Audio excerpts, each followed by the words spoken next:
Para wisata tanpa narasi tidak mungkin bisa jalan.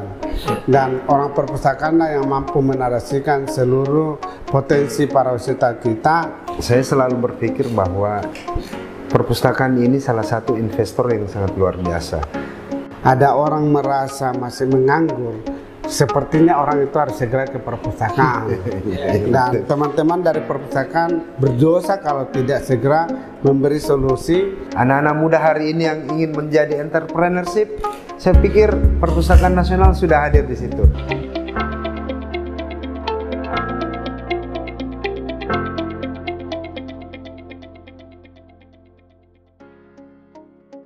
Assalamualaikum warahmatullahi wabarakatuh. Salam kawan pustaka. Kembali berjumpa dengan kami di studio pustaka di Pustaka Mereka.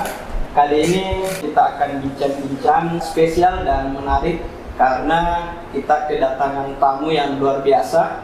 Beliau merupakan Kepala Perpustakaan Nasional Republik Indonesia, Bapak Muhammad Syarif Bando. Assalamualaikum Pak. Waalaikumsalam warahmatullahi wabarakatuh.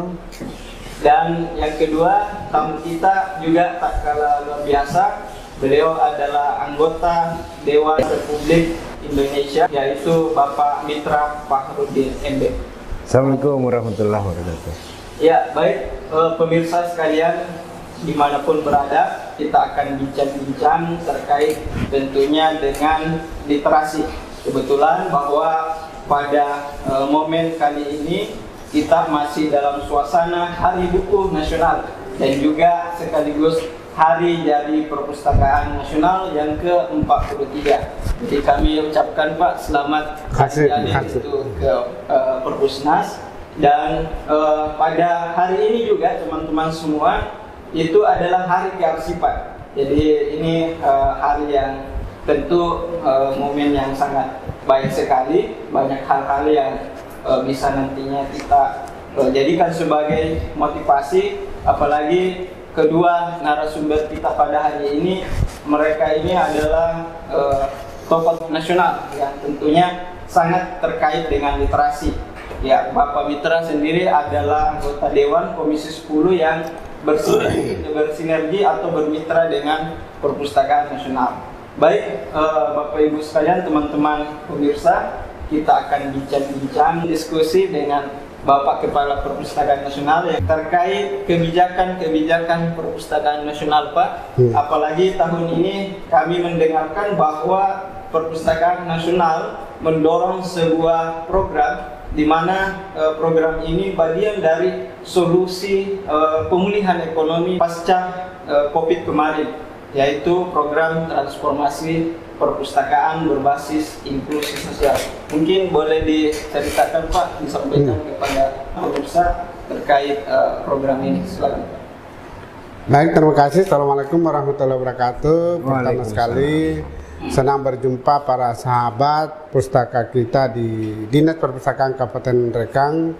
Untuk itu saya mengapresiasi apa yang dikembangkan oleh Dinas Perpustakaan dan Kearsipan Kabupaten Rekang.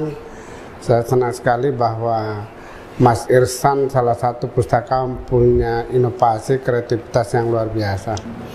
Kami berterima kasih di hari ulang tahun yang ke-43 Perpustakaan Nasional yang didirikan 17 Mei 80. Saya diberi kesempatan untuk menyampaikan beberapa hal yang terkait kebijakan di 2023. Tentu saja kebijakan yang kami ambil itu sejalan dengan perintah Bapak Presiden bagaimana meningkatkan kualitas sumber daya manusia dan bagaimana pemulihan ekonomi pasca pandemi COVID-19.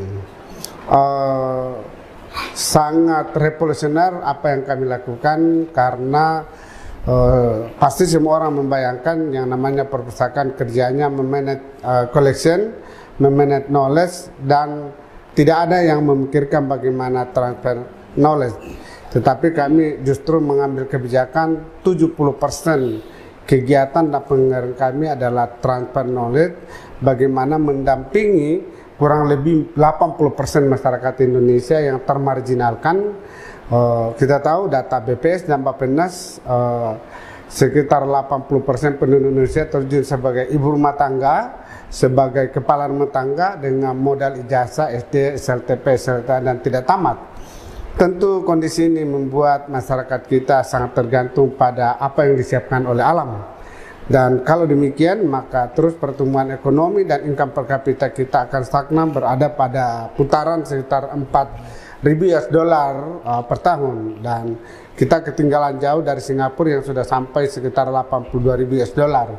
Apa yang kami lakukan dalam kerangka mendidik masyarakat, yaitu transformasi perpustakaan berbasis inklusi sosial, ini adalah sebuah program yang tidak muluk-muluk karena kami tidak punya anggaran yang besar, hanya kurang lebih sekitar 280 miliar, dan kami kerjasama dengan pemerintah daerah, kabupaten kota, termasuk Kabupaten Rekang. Terima kasih kepada jajaran pemerintah Kabupaten Rekang di bawah kepemimpinan Bapak Muslimin Bandung ikut berkontribusi.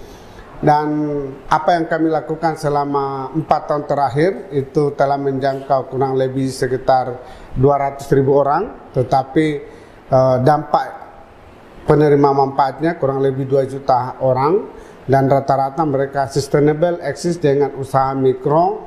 Ada yang beternak ayam, ada yang membuat kuliner, ada yang membuat batik, dan sekarang kami sudah meningkatkan, memandu mereka dalam pasar global dengan menjelaskan bagaimana cara pembuatannya, kemudian berapa harga yang dipatok untuk pasaran Eropa, kemudian mereka bisa sampai ke sana beberapa hari, berapa US dollar untuk pasaran Amerika, dan berapa rial untuk pasaran Timur Tengah, dan berapa yen untuk pasaran di Asia Timur.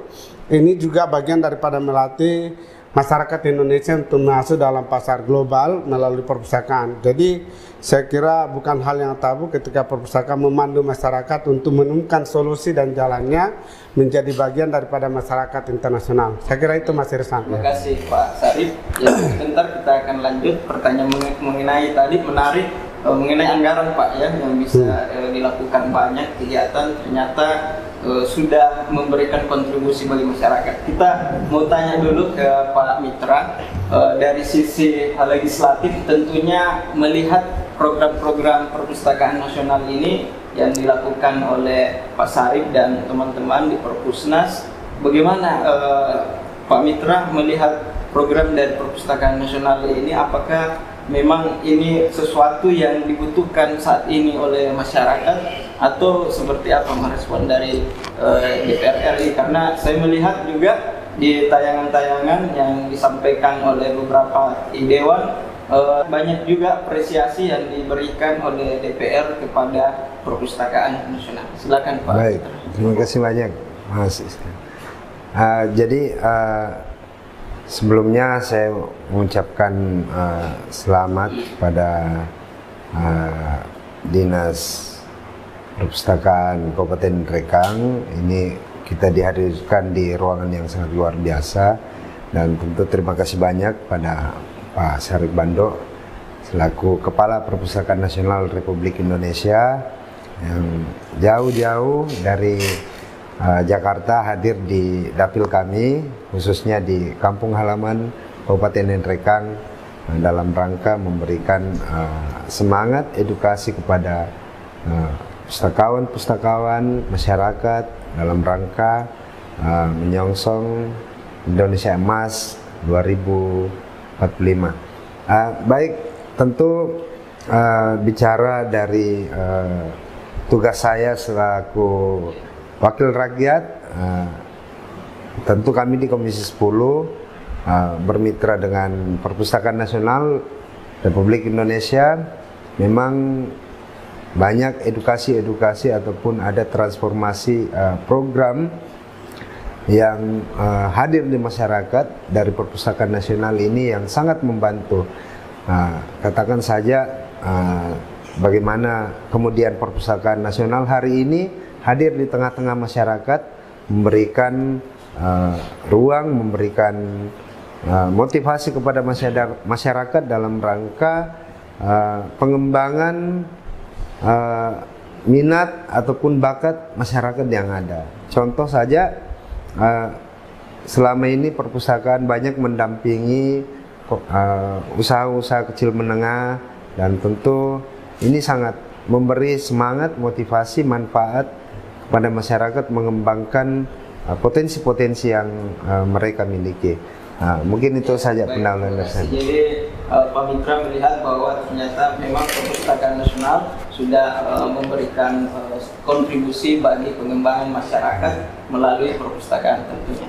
Ya baik, terkait tadi ini Pak, karena kalau kita melihat ada juga riset yang kemudian kita baca bersama-sama, cost and benefit program dari Perpustakaan Nasional. Dilihat dari cost-nya 1 banding 2 kali yang tidak salah Pak ya. Nah ini mungkin bisa kita sampaikan ke publik bagaimana melakukan hal itu Pak, sehingga bisa terjadi dengan anggaran yang minim, karena kalau kita melihat biasanya itu cost-nya yang tinggi tapi kemanfaatannya ini yang mungkin bertahun-tahun baru bisa dihasilkan. Nah, Perpusnas mungkin selama ini ada strategi-strategi yang bisa dibagikan Pak selanjutnya. Proses menjalankan transformasi perpustakaan berbasis inklusi sosial itu diawali dengan mendaftar personal-personal yang di tengah-tengah masyarakat betul-betul kesulitan karena tidak punya usaha, secara nyata pengangguran terbuka. Dan itu ditawarkan oleh pemerintah desa ke pemerintah kabupaten kota, sampailah ke kami kurang lebih sekitar 25.000 orang dalam 1 tahun.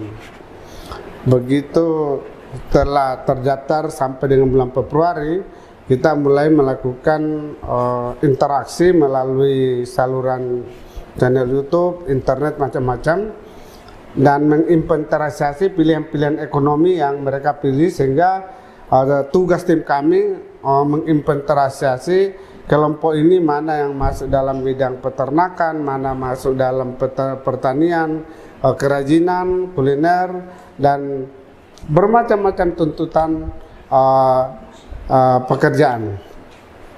Pada bulan Maret kami sudah mulai jalan, sampai sekarang sudah mulai interaksi, dan kami sudah mulai penjadwalan untuk ada pertemuan nasional namanya stakeholder meeting, bagaimana nanti mengelompokkan.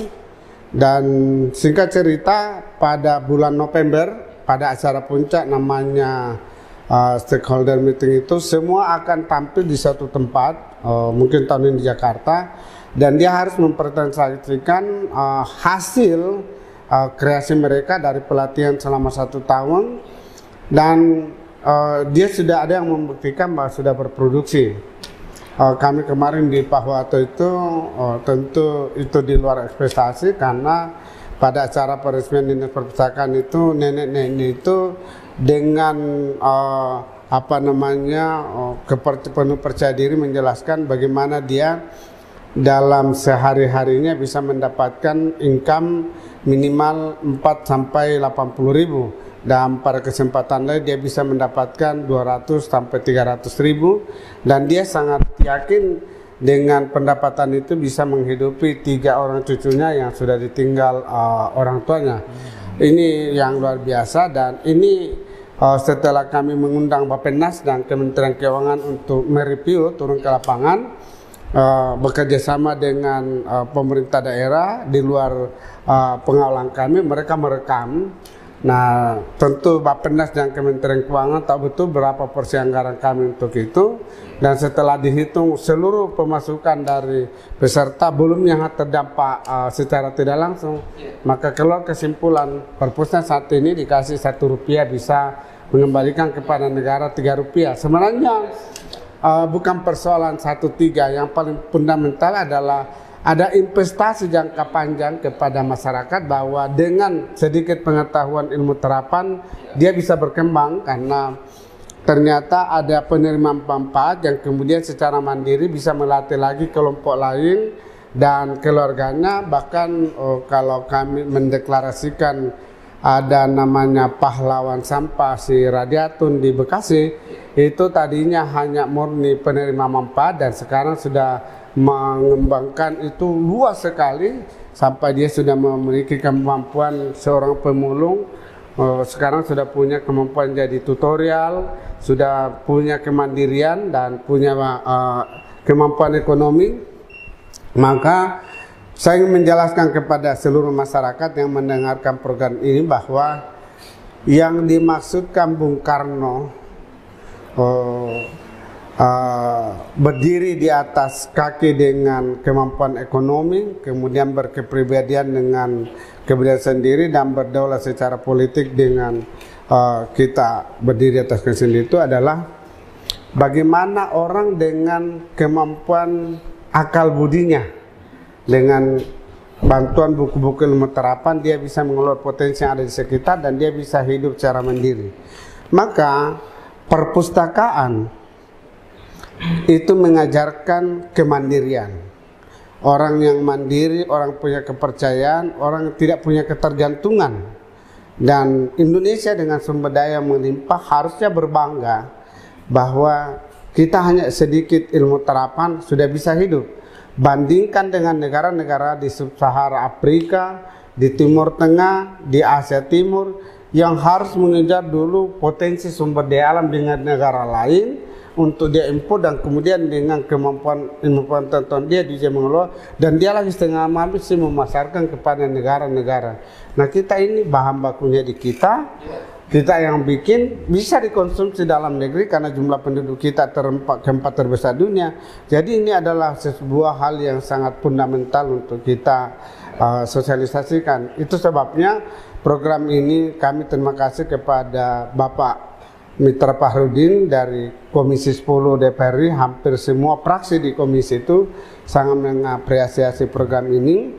Juga stakeholder kami sangat mendukung, dari Kementerian Koperasi UKM juga mendukung penuh Pak Menteri kita Pak Teten Mas Duki. Dari Kementerian Pariwisata dan Ekonomi Kreatif Pak Sandiaga Uno sangat mendukung. Apalagi Menteri Desa kita juga sangat senang bahwa dari 3.000 desa maju menjadi kurang lebih 12.000 desa mandiri itu semua karena didukung oleh program transformasi perpustakaan. Jadi saya kira luar biasa Mas Irsan. Ya. Iya, makasih Pak Armando. Jadi tadi sudah disampaikan bahwa ini bukan hanya soal presentasi Pak ya, tapi bagaimana menjadikan kegiatan perpustakaan itu sebagai investasi untuk kedepannya SDM kita di program perpustakaan berbasis inklusi sosial yang sampai saat ini masih berjalan Pak ya, dan mungkin akan terus dilanjutkan ke depannya. Dan memang juga harapan besar kita teman-teman di kabupaten ini juga bisa kita dorong di desa kita di Nrekang sebagai bagian dari upaya mandiri kita ke depannya. Nah, saya kembali ke Pak Mitra. Tadi menarik juga disinggung oleh Pak Sari mengenai program-program yang ada di Perpusnas, selalu sudah kerjasama dengan Kementerian Pariwisata dan Ekonomi Kreatif. Nah, saya juga melihat bahwa Pak Mitra sangat aktif juga mendorong bagaimana khususnya di Nrekang dapilnya Pak Mitra ini tumbuhnya pariwisata dan ekonomi kreatif. Nah, menurut mungkin Pak Mitra, hal apa yang bisa mungkin kedepannya bisa kami sinergikan di perpustakaan dengan teman-teman pelaku ekonomi kreatif ini dan termasuk pegiat pariwisata sehingga kedepannya bisa sinergis seperti yang tadi disampaikan. Mungkin ada. Baik. Jadi ini yang harus kita pahami bahwa Perpustakaan Nasional ini memang salah satu lembaga yang mengefektifkan segala potensi-potensi yang ada atau yang mereka miliki. Karena kalau kita bicara soal anggaran, tadi kita sudah bahas sendiri di Komisi 10 itu kami bermitra dengan 4 kementerian dan lembaga, dan salah satu kementerian lembaga yang anggaran paling minim itu Perpustakaan Nasional. Tetapi capaian-capaian yang harus kita apresiasi karena itu tadi perpustakaan hari ini sudah hadir di tengah-tengah masyarakat. Tidak hanya perpustakaan ini mindset masyarakat bahwa perpustakaan itu ruang baca, tempat belajar, tempat membaca judul-judul buku, tetapi hari ini Perpustakaan Nasional sudah hadir di tengah-tengah masyarakat untuk mendorong apa yang kemudian masyarakat impikan, cita-citakan, anak-anak muda hari ini yang ingin menjadi entrepreneurship, saya pikir Perpustakaan Nasional sudah hadir di situ. Ada beberapa tayangan-tayangan video yang sering kita lihat dari program Perpustakaan Nasional ini, memang sangat luar biasa. Anak-anak muda yang mungkin tinggal di desa tapi punya keinginan memajukan dirinya dalam bentuk berusaha, menjadi pengusaha, menjadi peternak, dan alhamdulillah perpustakaan hadir mendorong itu. Tentu bicara soal pariwisata, Kabupaten Nrekang punya potensi yang insya Allah tidak kalah dengan daerah-daerah lainnya. Saya kira kita berharap perpustakaan daerah Kabupaten Nrekang ini bisa menjadi mitra pelaku-pelaku ekonomi kreatif bersama dengan pelaku-pelaku pariwisata untuk mendorong majunya pariwisata di Kabupaten Nrekang. Saya pun, Mas Irsan, tadi diskusi sama teman-teman bahwa gedung perpustakaan yang ada di Kabupaten Nrekang ini sangat luar biasa karena mendapatkan bantuan dari pemerintah pusat, dalam hari ini Perpustakaan Nasional. Ini bangunan yang sangat megah. Saya kira ini tidak hanya kita manfaatkan sebagai kantor perpustakaan ataupun ruang baca saja, tetapi bagaimana kemudian masyarakat bisa hadir di sini. Saya kira tidak salah ketika ada waktu-waktu tertentu siswa-siswi kita yang duduk di bangku SD SMP itu memanfaatkan ini sebagai ruang belajar mereka, ya, menuntut ilmu ataupun mencari informasi-informasi terbaru, termasuk kegiatan pengembangan ekonomi kreatif. Betul, ya. Jadi ini kan kita punya fasilitas yang sangat luar biasa. Kalau masyarakat tidak memanfaatkan ini dengan baik, saya kira ini kerugian besar bagi kita. Oleh karena itu, saya mengajak kepada pemerintah daerah Kabupaten Nrekang, jadikan tempat ini sebagai ruang pengembangan potensi anak-anak bangsa kita. Jadikan laboratorium untuk mencetak kader-kader yang insya Allah punya daya saing di masa-masa yang akan datang.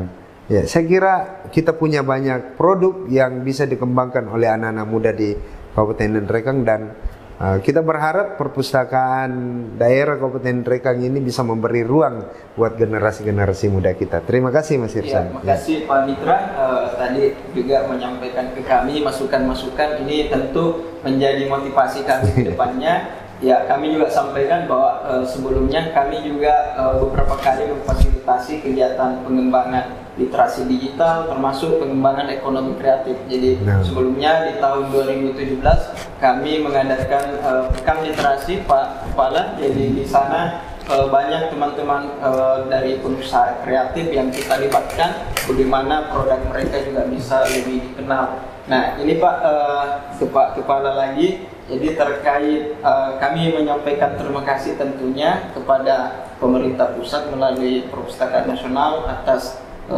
bangunan yang sekarang kita bisa lihat bersama-sama. Ini tentu luar biasa, dan insya Allah tahun ini akan ada lagi tambahan dari Perpustakaan Nasional. Tentunya ini mendorong lagi kami lebih giat di dalam memasyarakatkan yang namanya pengetahuan. Nah, mungkin secara khusus Pak, ini mungkin ada harapan masukan-masukan ke kami, pegiat literasi pustakawan di Nrekang, supaya bisa lagi menjangkau lebih luas di desa-desa. Karena kami informasikan Pak, untuk saat ini yang kami sentuh desa itu baru sekitar 30-an dari program perpustakaan berbasis inklusi sosial, mungkin masih 30% lah seperti itu. Mungkin ada motivasi dari Pak Kepala untuk kami di pemerintah daerah melalui Dinas Perpustakaan. Ya. Saya kira sama kita dengarkan tadi dari forum pertemuan kita, mereka sangat membutuhkan kehadiran teman-teman dari Dinas Perpustakaan yang kemudian kita usulkan agar bersama-sama dengan Dinas Perdagangan, Dinas Pertanian, Dinas Koperasi, Dinas Pemberdayaan Masyarakat Desa harus memang menjemput masyarakat desa. Saya ingin mencerita pengalaman saya dulu waktu pertama jadi kepala.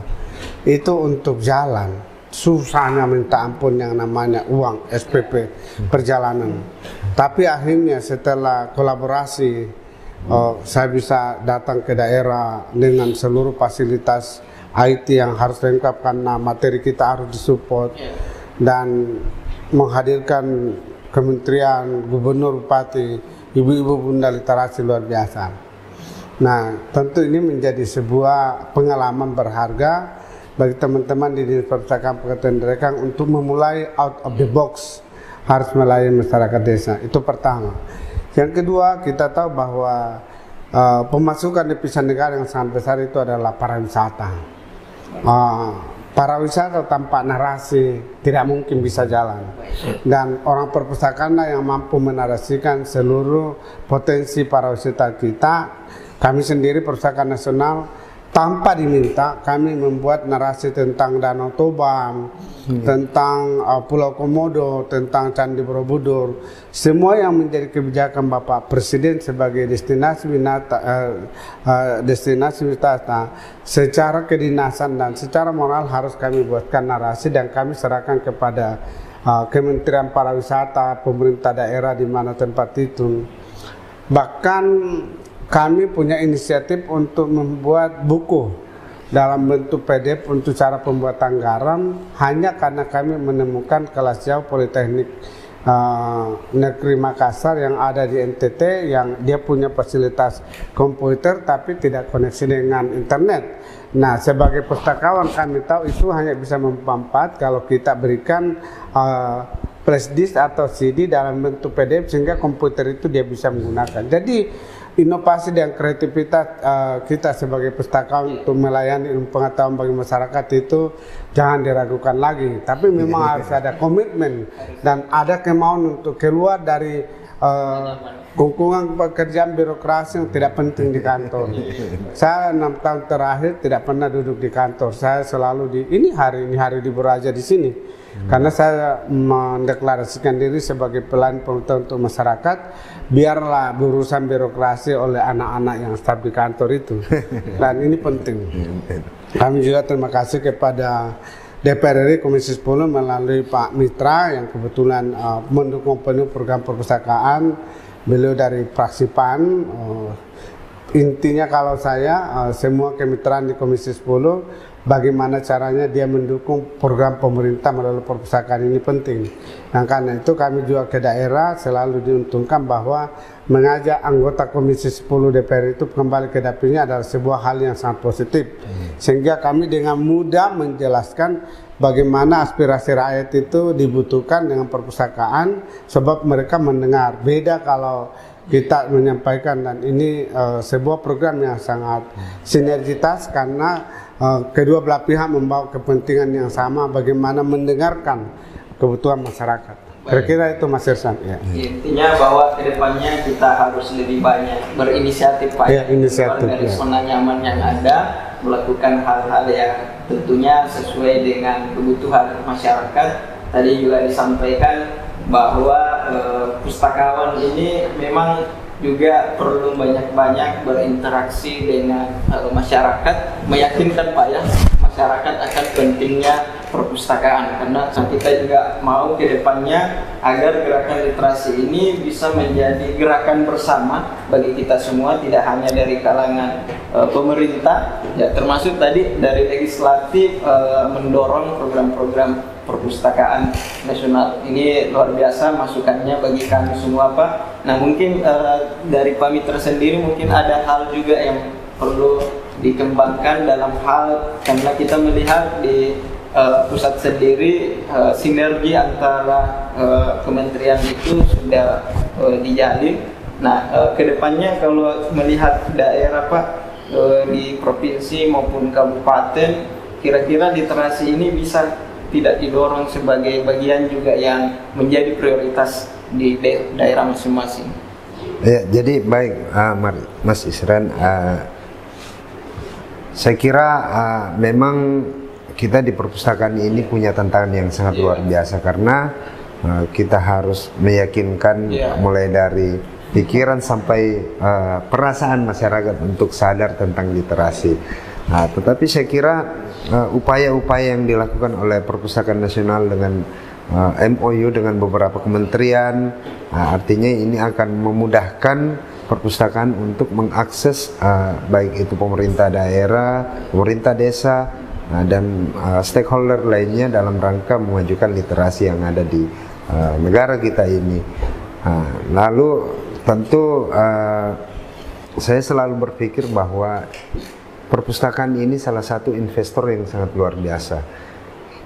Investor dalam rangka mempersiapkan investasi jangka panjang untuk generasi anak bangsa ke depan. Saya kira perpustakaan telah memberikan motivasi ruang untuk anak-anak bangsa hari ini untuk kemudian mereka bisa punya daya saing di masa yang akan datang. Khusus di daerah, memang itu tadi kembali bahwa kita punya tantangan yang berat, tantangan yang besar untuk menyadarkan bagaimana kemudian kesadaran masyarakat tentang literasi ini. Tetapi masyarakat juga harus sadar akan pentingnya literasi ini. Nah, mungkin itu. Ya, terima kasih. Jadi intinya ke depannya kita sama-sama baik di pusat, daerah untuk meyakinkan masyarakat bahwa betapa pentingnya perpustakaan hadir bagi hidup mereka. Karena memang perpustakaan kalau kita lihat bagian dari subsistem sosial yang harusnya bisa memberikan nilai kemanfaatan, tidak hanya menjadi tempat menyimpan buku memang, tapi bagaimana ya perpustakaan bisa menjadi teman hidup dari masyarakat itu sendiri. Ya, sebagai penutup Pak Kepala Pak Sarip Banto, ini selalu kita dengarkan dari Pak Sarip bahwa ujung dari literasi, ya, sebagaimana tadi juga disampaikan, ialah bagaimana negara ini menjadi negara produsen menghasilkan barang dan jasa. Literasi, kemampuan pengetahuan yang dimiliki seseorang mampu menghasilkan produk, kemudian mendukung juga produktivitasnya. Nah, di Nrekan sendiri ini juga tadi juga disinggung oleh Pak Mitra, itu sangat banyak potensi daerah Pak yang selama ini menurut saya Pak ya secara pribadi saya belum melihat terlalu dikembangkan. Sehingga mungkin ada pesan dan motivasi dari Pak Sarip Banto untuk memaksimalkan produk-produk ini atau hal-hal yang sebetulnya menjadi potensial di Nrekan yang selama ini kita kenal, misalnya salah, dan lain-lain. Ya mungkin ada ya hal-hal yang bisa disampaikan. Ya, kalau saya pribadi, yang pertama saya jelaskan ya, tugas kita yang tertuang dalam Undang-Undang Dasar 45 itu ada 4, yaitu mencerdaskan, mensejahterakan, memperkuat persatuan dan ikut dalam persaingan global. Karena ini mandatori undang-undang, maka turunan undang-undang selanjutnya akhirnya menetapkan perpustakaan menjadi urusan wajib non-dasar di kabupaten kota dan harus didirikan organisasinya. Kenapa? Karena bagian daripada mencerdaskan. Apa yang kita tangkap dari cara mencerdaskan adalah sederhana sekali kalau saya. Setiap mau bulan puasa atau hari-hari penting nasional, kita semua menunggu ayam merah dari Sidrap. Seolah-olah tidak ada ruang bagi anak Nrekang, masyarakat Nrekang untuk beternak ayam secara bersang. Bagaimana kita menjadi ekspor daging, ekspor ayam, ekspor ikan, itu sebenarnya hanya pola pikir dan mau melakukan. Dan saya tidak perlu untuk mengajari orang di luar dari yang saya praktikkan. Kalau dibuka di YouTube misalnya hari ini, teman-teman itu ketika kita kuras di kolam rumah saya itu ribuan ikan. Kemudian ada yang di rumah itu saya juga suka ternak ayam hias, misalnya ayam kate. Tapi kan mereka itu berkembang terus, bertelur. Terus saya ajari bagaimana ini mesin penetas dan itu bertelur. Jadi dia bisa bagi ke tetangga ini bibit-bibit macam-macam. Apa artinya? Hal yang tabu di daerah yang dianggap tidak mungkin itu adalah barang mainan bagi orang lain yang sudah berpengetahuan. Artinya kalau ada orang hari ini tuh merasa tidak punya lapangan kerja, ada orang merasa masih menganggur, sepertinya orang itu harus segera ke perpustakaan. Dan teman-teman dari perpustakaan berdosa kalau tidak segera memberi solusi. Ini kira-kira internetnya, ini di YouTube-nya, ini success story-nya di di TikTok, ini bukunya. Tapi banyak orang yang menuntut perubahan, tapi tidak mau secara individual berubah. Itu juga bagian daripada perilaku sosial kita. Bahkan kita bisa memarahi pemerintah untuk merubah kita, padahal sebenarnya kita yang tidak mau berubah. Itu nggak masalah. Dan ini semua tempatnya di perpustakaan untuk meletakkan fondasi mencerdaskan anak bangsa. Kira-kira itu Mas Irsan. Dan saya kira ini ruang yang sangat positif, karena ini kan bagaimana dibuat nanti ruang diskusi terbuka, jadi bukan hanya satu arah, tapi mungkin bisa dikelola, mungkin ada tanggapan melalui YouTube dan harus dijawab. Saya kira ruang pencerahan di ruang seperti ini sangat bagus, dan kami apresiasi bahwa semua dinas-dinas perpustakaan di Indonesia yang saya kunjungi, ini saya mengapresiasi perpustakaan Kabupaten Rengkang punya posket. Saya malah baru ketemu kemarin Undri di Riau, saya didapuk untuk jadi narasumber di posket kampus yang tiba masa tiba akal. Ini bagian dari sirkulasi pengetahuan Pak. Iya, Pengetahuan bukan hanya dari buku, tapi juga dari tayangan-tayangan. Komunikasi, betul. Baik, mungkin ada tambahan dari Pak Mitra terkait tadi bagaimana memaksimalkan produk lokal kita ini ke depannya di Enrekan ini, supaya Enrekan juga ini semakin dikenal. Karena kalau di luar Pak Mitra itu kalau bicara kopi, wah tegas dari teman-teman katanya yang terbaik salah satunya. Terus yang menarik, kita ada Danke ini yang luar biasa, dan banyak sebetulnya yang bisa kita identifikasi sebagai sesuatu yang melambangkan bahwa inilah Enrekan. Betul. Mungkin ada tambahan Pak. Baik, jadi ini memang berjumpa dalam ruang pengetahuan, ini luar biasa. Dinas Perpustakaan Kabupaten Rengkang. Saya kira bicara soal potensi, kalau harapan Bapak Kepala Perpusnas tadi bahwa kita akan menjadi produsen, saya kira Rengkang ini punya bahan baku untuk bisa kemudian menjadi daerah produsen. Tetapi bagaimana kemudian masyarakat itu sadar akan pentingnya industri untuk kemudian produk-produk kita ini punya nilai ekonomis. Tadi kita bicara soal kopi. Saya kira kalau bicara soal kopi, semua di negara kita ini tahu kopi Kalosi, kopi Latimojong, kopi Bungin, dan lain-lainnya. Kita punya banyak produk kopi. Nah, sekarang ini kopi menjadi konsumsi wajib masyarakat yang ada di kota.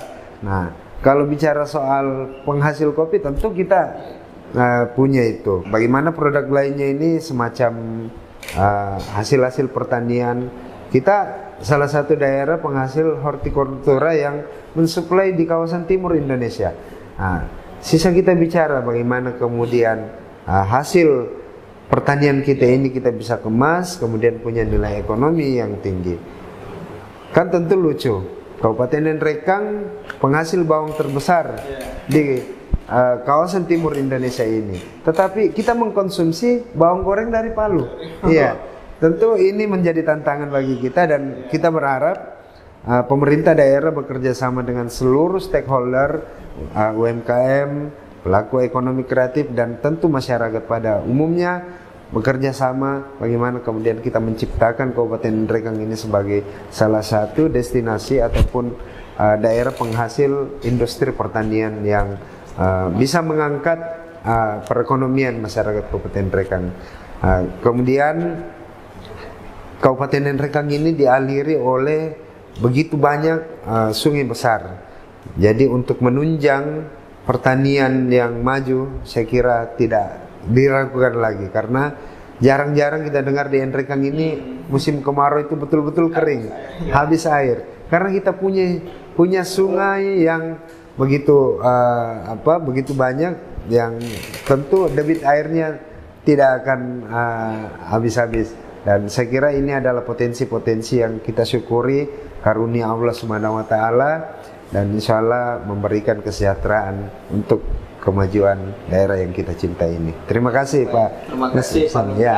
Intinya bahwa Nrekan ini sudah dianugerahi dengan alam dan potensi yang luar biasa. Tinggal bagaimana ke depannya kita mempersiapkan SDM yang mampu mengembangkan sehingga nilai ekonomi produk-produk kita ini lebih besar lagi. Jadi kalau selama ini kita jual mentah saja, kita sudah bisa jadi juga ya sebagai produsen. Ada industrinya juga mungkin ke depannya, sehingga memang seperti yang disampaikan oleh Pak Sarif tadi bahwa kita butuh narasi dan literasi masuk di dalam ruang itu, bagaimana menarasikan banyak potensi-potensi ini, dan tentunya perpustakaan insya Allah ke depannya bisa mendorong lebih banyak narator-narator yang bisa mempromosikan potensi lokal kita, dan ini tentu sangat dibutuhkan juga partisipasi dari teman-teman komunitas, dari unsur-unsur masyarakat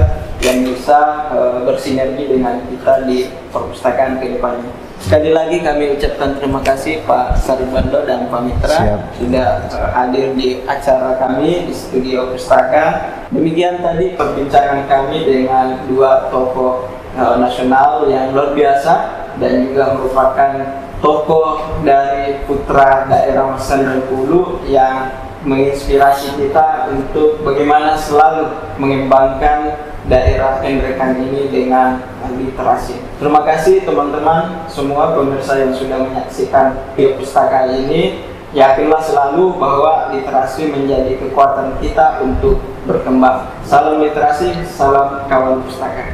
Terima kasih. Salam literasi.